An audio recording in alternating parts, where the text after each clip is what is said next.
para nos ajudar a situar, a entender o que aconteceu.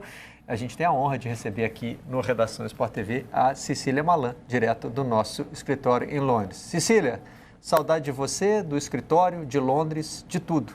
Conta pra gente, ajuda a gente a entender essa treta gigante envolvendo Lineker e a BBC. Seja muito bem-vinda. Vou tentar, Barreto, querido, saudade enorme de você também. Obrigada pelo convite de participar aqui com vocês e de tentar destrinchar essa história que tem muitos elementos. Envolve uma das personalidades esportivas mais queridas daqui, o Partido Conservador, a maior rede britânica de TV e ainda o drama dos refugiados na Europa. É muita coisa, né? Vamos começar do início e começar pelo homem no meio dessa polêmica, Gary Lineker. Um nome talvez não muito conhecido aí no Brasil, mas simplesmente gigante por aqui. Foi jogador, capitão da seleção inglesa de futebol, artilheiro da Copa de 1986 e há 24 anos apresenta um programa esportivo semanal que tem uma alta audiência na TV pública do Reino Unido. Além disso, é um cara com fama de ser boa praça, pai de família, discreto, apesar de todo o sucesso. Semana passada, ele postou numa rede social, onde é bastante ativo, uma crítica à nova política de imigração do governo britânico. Lineker disse que o plano era cruel e dirigido às pessoas mais vulneráveis. Lembrou que o Reino Unido recebe um número muito menor de refugiados do que outros países europeus e sugeriu que a ministra do Interior estava usando uma linguagem semelhante à da Alemanha nos anos 1930, ao se referir a quem busca asilo aqui, fugindo de guerras e perseguição. Bom, o governo não gostou e a BBC, para surpresa de muitos, suspendeu o apresentador na sexta-feira, alegando que ele violou os termos de imparcialidade da empresa. A reação foi imediata e furiosa. Colegas da BBC boicotaram os próprios programas esportivos, se recusando a trabalhar em solidariedade ao Gary Lineker. Isso forçou a BBC a repensar toda a programação. Alguns jornais foram cancelados, outros modificados para irem ao ar sem comentaristas ou locutores. Para vocês entenderem o peso do Lineker, até jogadores e técnicos disseram que não dariam entrevistas à BBC enquanto ele estivesse suspenso. Nos estádios, torcedores carregavam cartazes que diziam "Estou com Gary, imigrantes são bem-vindos" e Gary para primeiro-ministro.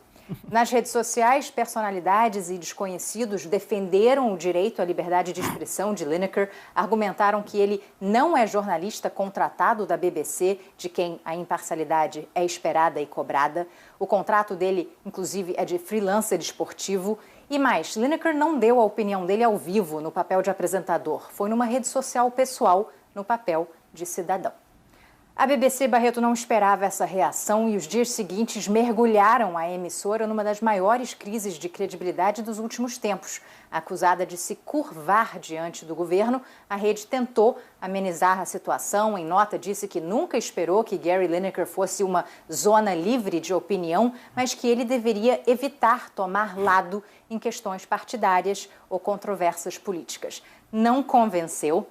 Até porque, se Lineker tivesse elogiado a política de imigração do governo, provavelmente nada disso estaria acontecendo, né? Os executivos da BBC pediram desculpas aos telespectadores por oferecer apenas cobertura esportiva limitada e o diretor-geral foi forçado a se pronunciar, disse estar aberto a reavaliar as diretrizes das mídias sociais e expressou vontade de encontrar uma solução. Sucesso para mim é Gary voltar ao ar, disse Tim Davie, que é o diretor-geral no cargo desde 2020. Bom, foram mais de 2 dias de discussões na BBC, no governo, na imprensa e, claro, nos pubs ingleses. Lineker elegantemente no silêncio, o filho postando a mensagem do pai, disse assim, ele não se arrepende. E eu acho que é importante frisar que não é de hoje que o ex-jogador se envolve em debates sociais. Lineker se manifestou, por exemplo, contra o Brexit, a separação do Reino Unido da Europa, e foi criticado à época por políticos de direita, como acontece agora também. E eu não sei se você sabia, Barreto, que nos 16 anos de carreira como estrela do futebol inglês, Gary Lineker nunca recebeu um único cartão vermelho ou amarelo. Já como locutor esportivo opinativo, ele tem dado muita dor de cabeça aos árbitros. A BBC queria dar um cartão vermelho para o Lineker, agora ficou no amarelo, né? A Cecília daqui a pouquinho vai falar sobre a conclusão, bom, o que é a conclusão pelo menos momentânea, desse episódio. Ele é muito saboroso, né? Porque envolve coisas da nossa área, da nossa profissão, tem a ver com futebol, tem a ver com jornalismo esportivo. Claro que tem características locais e hoje eu estou muito confortável, porque além da Cecília no escritório de Londres, tem o Tim aqui ao meu lado, eles podem corrigir qualquer eventual bobagem que eu jogar aqui no ar. Mas primeiro é preciso situar, eu escrevi na coluna de domingo do Globo sobre esse caso, né? Primeiro é preciso situar que o Lineker é uma mistura de Ronaldo Fenômeno com Galvão Bueno, foi a comparação que eu usei. Ele não foi um jogador tão bom quanto o Ronaldo, não é um comunicador do tamanho do Galvão Bueno, mas, enfim, ele junta essas duas coisas, né? Foi um jogador muito popular, né? E é um comunicador muito popular. Tem também a característica da BBC, né? Eu disse que a BBC está meio que entre a Globo e a TV Brasil, porque ela tem o alcance da Globo e algumas limitações como a da TV Brasil. Mas não dá para a gente fazer essa comparação pura e simples, porque a BBC recebe dinheiro do governo, né? Eu pagava esse imposto lá, o imposto para ter televisão. Você paga o imposto para ter televisão. E esse dinheiro vai para a BBC. Só que ela é administrada de forma independente. Ela não é administrada pelo governo.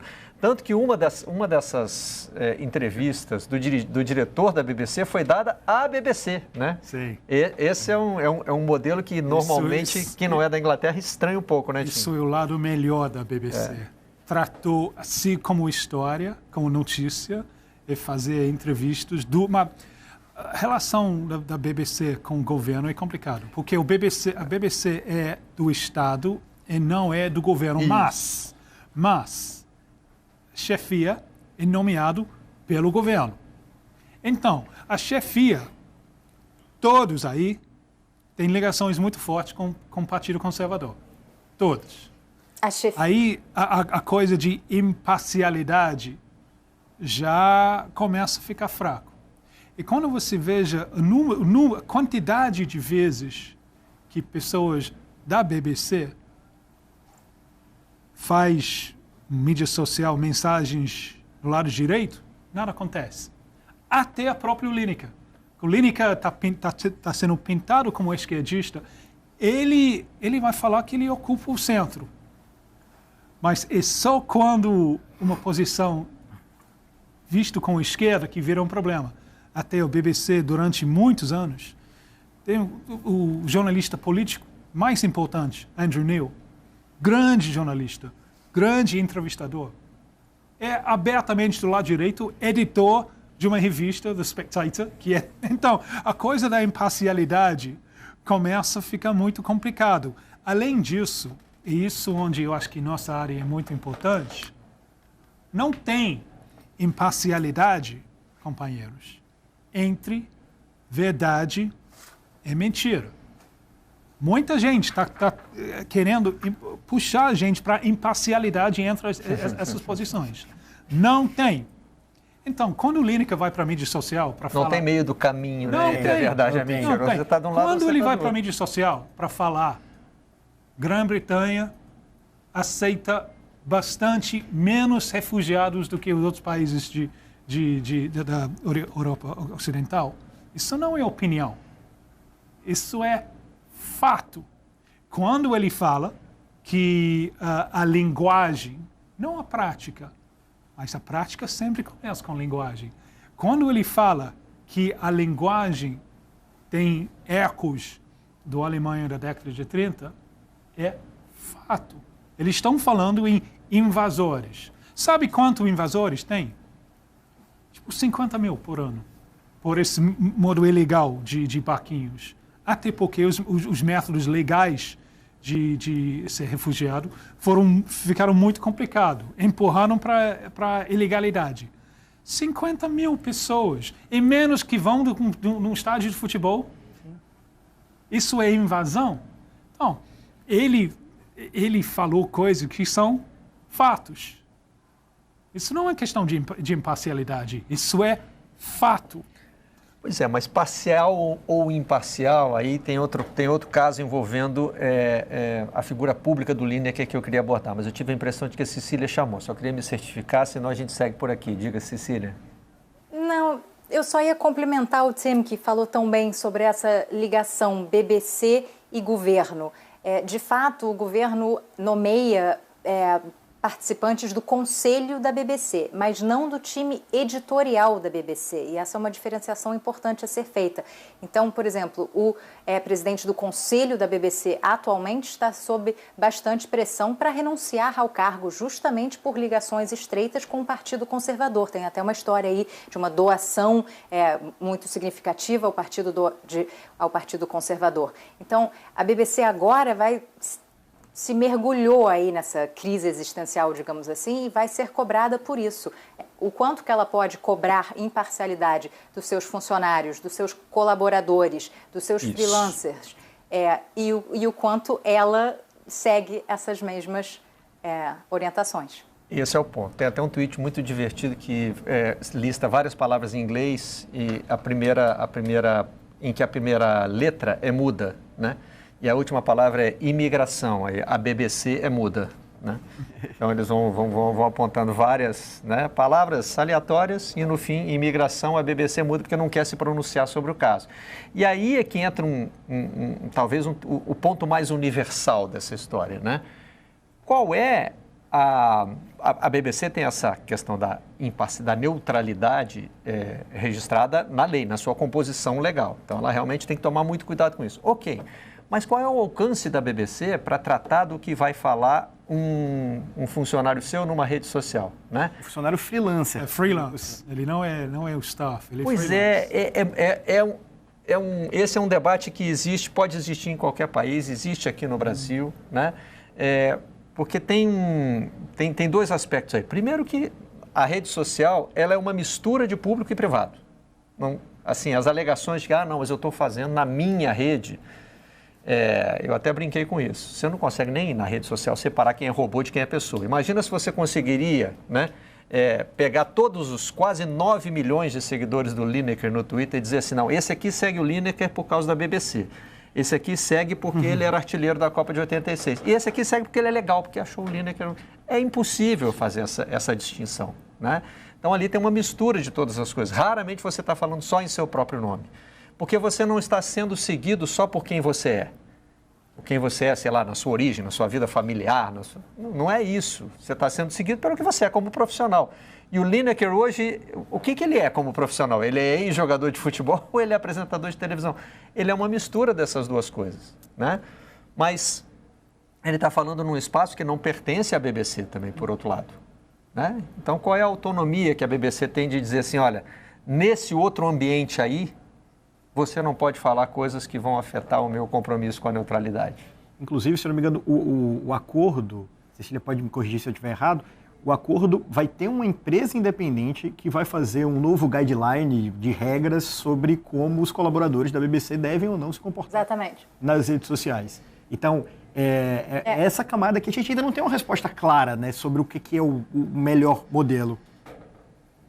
É isso, Cecília. Não, é exatamente isso, Lucas. Foi anunciado ontem que a BBC e o Lineker conseguiram se entender. O apresentador recebeu, inclusive, um pedido de desculpas da emissora e volta às funções no sábado. E, além disso, como você disse, haverá uma revisão conduzida por um comitê independente sobre as orientações da empresa para o uso de mídias sociais, com um foco específico em como isso se aplica a pessoas como ele, colaboradores eventuais com contratos individuais. A minha pergunta é se ele vai participar disso, se ele vai ter voz nessa revisão independente. E é o que a gente vem dizendo, né? Pode parecer que essa crise toda é sobre o Gary Lineker, mas, na verdade, como você bem disse, Barreto, é muito maior do que ele. Começa pelo drama dos refugiados, uma questão que exige empatia e humanidade dos governos, mas que muitas vezes é usada para polarizar a população, a gente tem visto isso muito aqui no Reino Unido, passa pela influência política do governo na imprensa, o papel da BBC, que tem uma presença central na vida pública britânica, e ainda envolve conceitos de isenção, imparcialidade, reputação. É um debate interessantíssimo. Que opiniões são permitidas e quem pode expressá-las? Deixo aí a reflexão com vocês. Que vai continuar. O caso Lineker está resolvido, né? Ele volta, Ian Wright volta com ele, Alan Shearer também, treinadores e jogadores dão entrevistas, a vida vai continuar. Mas eu não sei se está tudo resolvido com relação a se expressar numa rede social. O lado direito do Partido Conservador, que obviamente colocou pressão em cima da chefia da BBC para iniciar essa situação infeliz, o lado direito do Partido Conservador, uma coisa que eles não querem conservar, entre muitos, é a BBC. É uma hostilidade existencial, né? Porque, na ótica deles, a BBC está ocupando espaço que poderia ser ocupado por mídia privada, onde o dono é bilionário. E parece que eles são mais confortáveis com esse tipo de modelo. E ainda vem a questão do imposto, né? É mais uma camada de você está cobrando mais um imposto da população, e isso é sempre um discurso também que o liberalismo... Um filme ótimo sobre isso. No original se chama The Duke. Eu não estou querendo ser arrogante e dizer que não sei o título em português, é que eu vi no avião, então não peguei a tradução em português. Mas é um cara que passou a vida inteira desafiando... Acaba que o filme é sobre outra coisa, mas assim, a essência do personagem é que ele passa a vida inteira desafiando o imposto sobre a televisão. E eu me lembro, Cecília, quando eu cheguei a Londres, eu nem tinha instalado meu aparelho de televisão ainda, e já chegou uma cartinha para mim. Sabemos que você tem uma conexão, você precisa pagar o seu imposto, que eu já me senti um devedor, né, da coroa britânica. Mal tinha chegado. Barreto, vamos combinar também que é uma taxa relativamente baixa, que você pode pagar mensalmente ou anualmente e que te dá acesso a todo o conteúdo produzido pela BBC, que é de extremo alto nível. Isso inclui não só o noticiário, como, claro, os programas esportivos, documentários, análises políticas, podcasts. Enfim, é uma riqueza de produção que pode valer a pena essa taxa mensal ou anual aí por ano. Não, se eu tivesse que pagar o que eu paguei só para ver o Lineker no Match of the Day, já estava valendo.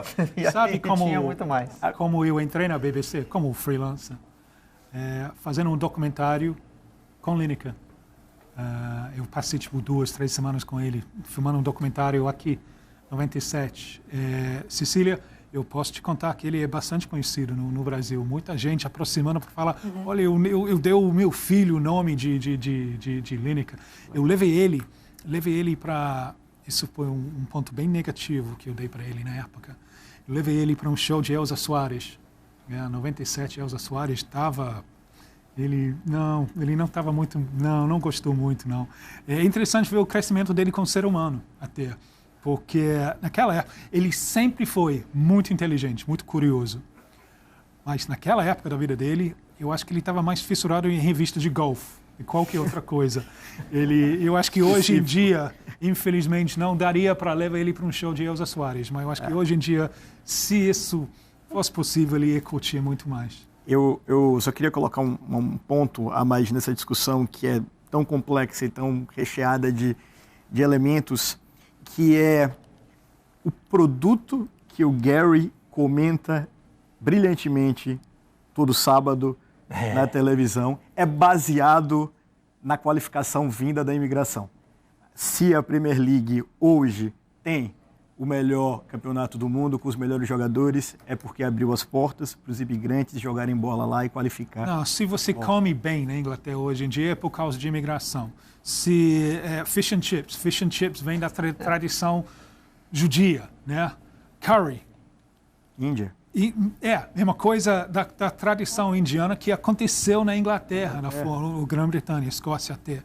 Então, a gente é uma ilha de imigrantes. A negação disso eu acho muito nocivo. O Scar? Cecília? Estou gostando aqui de participar, viu, Barreto? Só um último comentário. O Gary Lineker também tem um histórico de defesa dos refugiados, dessa história rica de imigração no Reino Unido. Inclusive, agora, ele ficou em silêncio esses primeiros dias todos e agora ele já voltou ao Twitter e já retomou o assunto de refugiados. Primeiro, ele agradeceu o apoio inesperado e gigantesco que recebeu, tanto dos colegas como dos britânicos desconhecidos. E aí ele falou, por mais difíceis que esses últimos dias tenham sido, nada se compara com o drama de quem é forçado a deixar tudo para trás, fazer uma viagem arriscada para tentar uma vida melhor, com mais oportunidade de vida, fugindo de guerras, miséria e perseguição. Então ele aí sempre consciente e engajado e jogando uma luz nesse assunto tão polêmico aqui no Reino Unido.